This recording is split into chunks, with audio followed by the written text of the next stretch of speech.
As colunas do templo. A ciência é a posse absoluta e completa da verdade. Por isso, os sábios de todos os séculos tremeram diante desta palavra absoluta e terrível, atribuindo a si a ciência, e se contentaram, em lugar do verbo saber, que exprime o conhecimento, e da palavra ciência, com a de gnosis, que exprime somente a ideia do conhecimento por intuição. O que sabe o homem?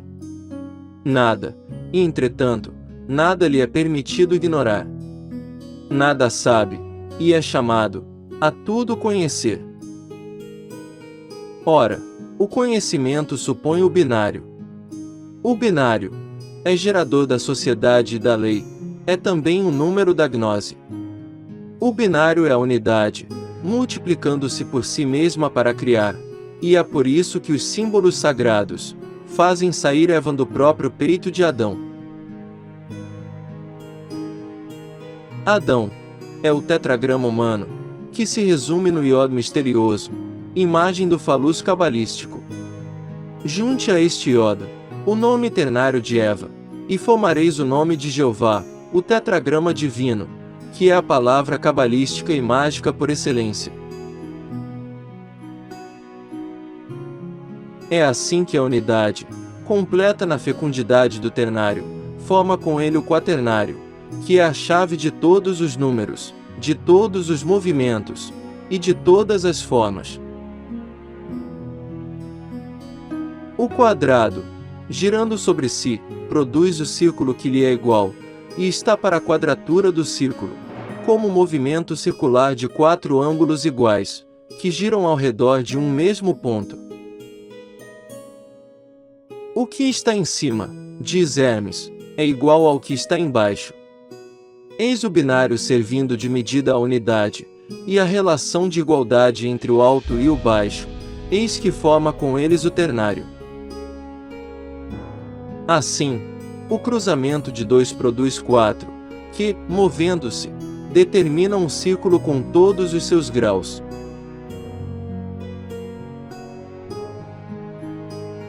A é o homem. B é a mulher. 1 é o princípio. 2 é o verbo. A é o ativo. B é o passivo. A unidade é o yang, e o binário é o yin. Boaz e Jaquim são os nomes das 2 colunas simbólicas, que estavam diante da porta principal do templo cabalístico de Salomão. Estas 2 colunas explicam em Cabala todos os mistérios do antagonismo, que é natural, que é religioso. Explicam a luta geradora do homem e da mulher, porque, conforme a lei da natureza, a mulher deve resistir ao homem, e este deve atraí-la ou submetê-la. O princípio ativo busca o princípio passivo. O cheio é amante do vácuo. A goela da serpente atrai a sua cauda, e girando sobre si mesma, ela foge de si, e persegue a si mesma. A mulher é a criação do homem, e a criação universal é a mulher do primeiro princípio. Tal é a linguagem misteriosa dos cabalistas no Talmud, e, por causa da ignorância e da maldade do vulgo, nos torna impossível explicá-la ou simplificá-la mais. O que é, pois, a criação? É a casa do verbo criador. Qual a natureza do princípio ativo? É espalhar. Qual é a natureza do princípio passivo? É reunir e fecundar. O que é o homem? É o iniciador, o que destrói, cultiva e semeia. O que é a mulher? É a formadora, a que reúne, rega e ceifa. O homem faz a guerra, e a mulher procura a paz. O homem destrói para criar, a mulher edifica para conservar. O homem é a revolução, a mulher é a conciliação. O homem é o pai de Caim, a mulher é a mãe de Abel. O que é a sabedoria? É a conciliação e a união dos dois princípios. É a docilidade de Abel, dirigindo a energia de Caim. É o homem segundo as doces inspirações da mulher. É a depravação vencida pelo legítimo casamento. É a energia revolucionária, abrandada e dominada pelas doçuras da ordem e da paz. É o orgulho submetido ao amor. É a ciência reconhecendo as inspirações da fé. Então, a ciência humana torna-se sábia, porque ela é modesta, e se submete à infalibilidade da razão universal, ensinada pelo amor, ou pela caridade universal. Ela pode tomar o nome de gnose, porque, ao menos, conhece o que ainda não se pode vangloriar de saber perfeitamente. A unidade só pode manifestar-se pelo binário, a própria unidade, e a ideia da unidade, já fazem dois. A unidade do macrocosmo revela-se pelas duas pontas opostas dos dois triângulos. A unidade humana completa-se pela direita e pela esquerda. O homem primitivo é andrógeno.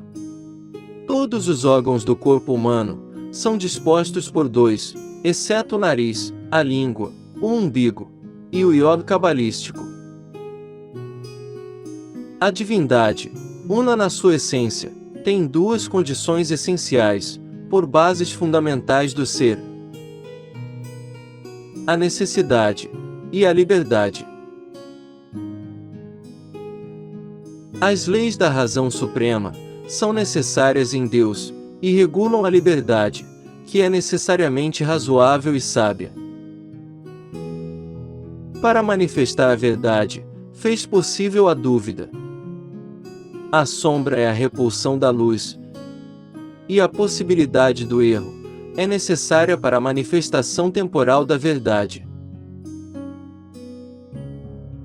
Se o escudo de Satã não parasse a lança de Micael, a força do anjo se perderia no vácuo, ou deveria manifestar-se por uma destruição infinita, dirigida de cima para baixo.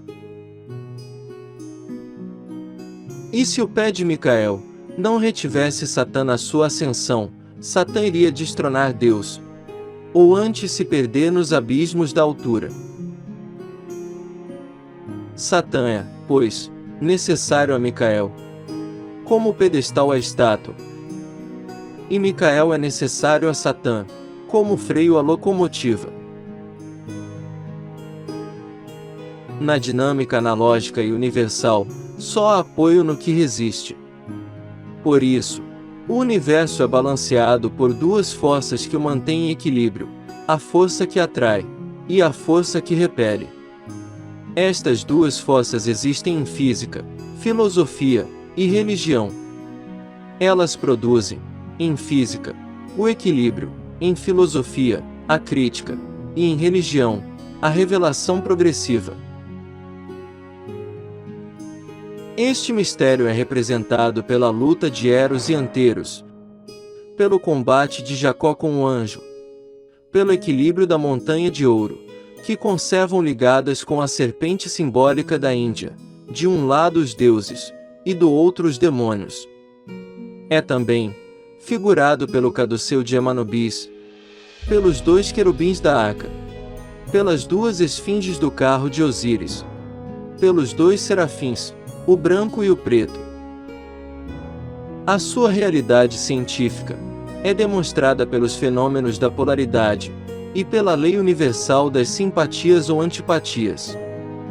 Os discípulos não inteligentes de Zoroastro divinizaram o binário, sem referi-lo à unidade, separando, assim, as colunas do templo, e querendo dividir Deus. O binário em Deus só existe pelo ternário.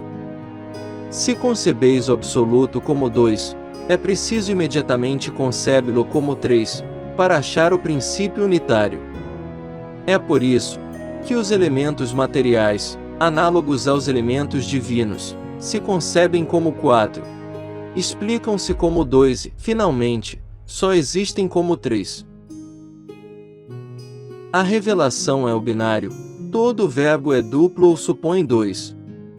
A moral que resulta da revelação é fundada sobre o antagonismo, que é a consequência do binário. O espírito e a forma se atraem e se repelem, como a ideia e o sinal, como a verdade e a ficção.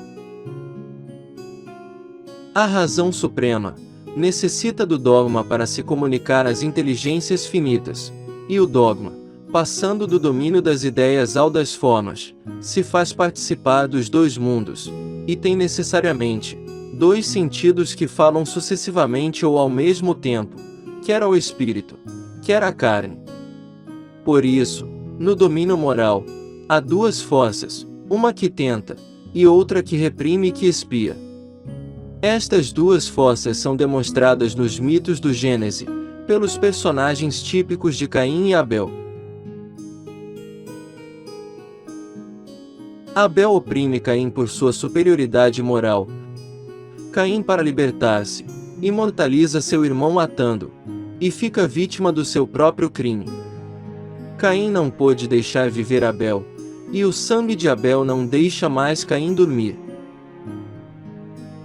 No Evangelho, o tipo de Caim é substituído pelo do filho pródigo, a quem seu pai perdoa tudo. Porque ele volta depois de ter sofrido muito.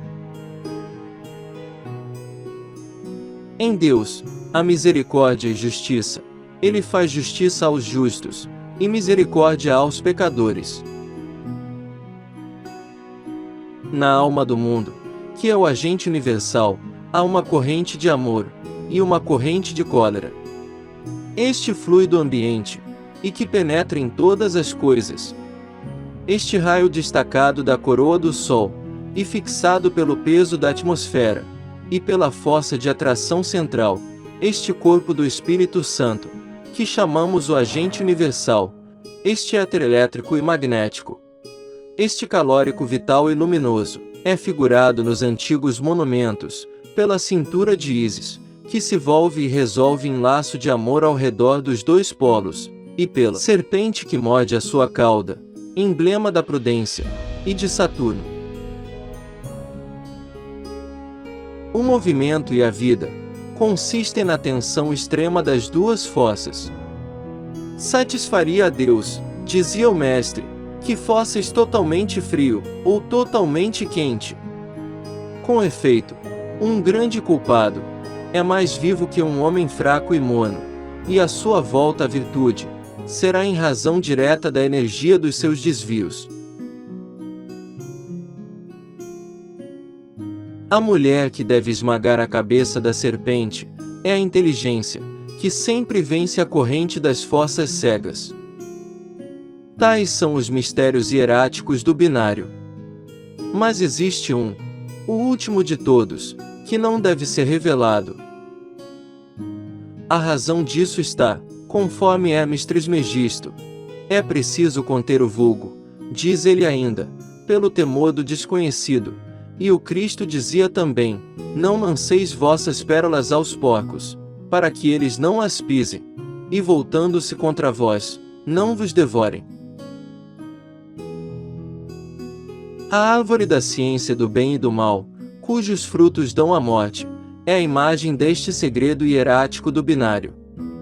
Este segredo, com efeito, se for divulgado, só pode ser mal compreendido, e concluir-se daí a negação ímpia do livre-arbítrio, que é o princípio moral da vida. Está, pois, na essência das coisas, que a revelação deste segredo dá a morte, e, entretanto, este não é ainda o grande arcano da magia, mas o segredo do binário. Conduz ao do quaternário, ou antes procede dele, e se resolve pelo ternário, que contém a palavra do enigma da esfinge, tal como tinha de ser resolvido para salvar a vida, expiar o crime involuntário, e assegurar o reino de Édipo.